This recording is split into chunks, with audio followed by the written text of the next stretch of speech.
मित्रों, हम सभी अभिनय करना चाहते हैं।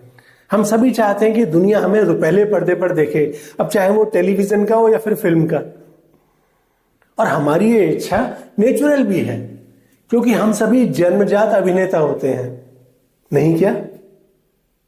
याद कीजिए, बचपन में आपने माँ बाप के सामने अपनी गलतियां छुपाने के लिए निर्दोष होने का अभिनय नहीं किया, या फिर अपनी शरारतें छुपाने के लिए कहानियां नहीं बनाई, या फिर विद्यार्थी के रूप में स्कूल में मास्टर जी के आगे अजीबोगरीब बहाने नहीं बनाए। वो सब क्या था? अभिनय ही तो था।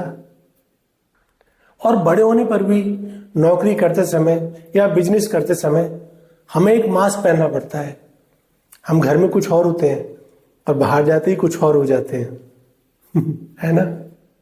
तो हम अपनी दिनचर्या में सुबह से शाम तक बहुत सारे रोल प्ले करते हैं। तो हुए ना हम सब जन्मजात अभिनेता तो फिर क्या फर्क है हम में और उन बड़े बड़े एक्टर्स में जो टीवी के पर्दे पर आते हैं या फिर सिनेमा के पर्दे पर आते हैं और अलग अलग भूमिकाएं अदा करते हैं? तो हम में और उनमें अंतर यह है कि हम ये भूमिकाएं अपने जीवन में कर रहे होते हैं और हम ये सब करते समय कॉन्शियस नहीं होते हैं। जो जीवन में हमारा रोल है वो हम अदा करते रहते हैं।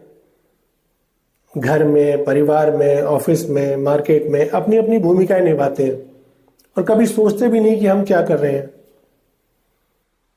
लेकिन एक अभिनेता के रूप में आपको एक लिखी हुई कहानी में, आपको दिए हुए रोल में कैमरे के सामने परफॉर्म करना होता है। तब आप कॉन्शियस हो जाते हैं, क्योंकि ये तो आपको रोजमर्रा की भूमिका नहीं है ना। ये आपके जीवन के रोल से अलग भी हो सकती है ना? तो बस यहीं पर आपको सीखने की आवश्यकता है, प्रैक्टिस करने की आवश्यकता है। तो मैंने अपनी पुस्तक में कुछ बेसिक गाइडलाइंस ही बताई हैं, कुछ बेसिक एक्सरसाइज ही दी हैं, जिनको पढ़कर, उनको करते हुए आप एक्टिंग का आधारभूत ज्ञान प्राप्त कर सकते हैं। हालांकि काम करने के लिए तो आपको रियल में कैमरे के सामने जाना ही पड़ेगा, बट तब तक आप अपनी सेल्फ प्रैक्टिस कर सकते हैं।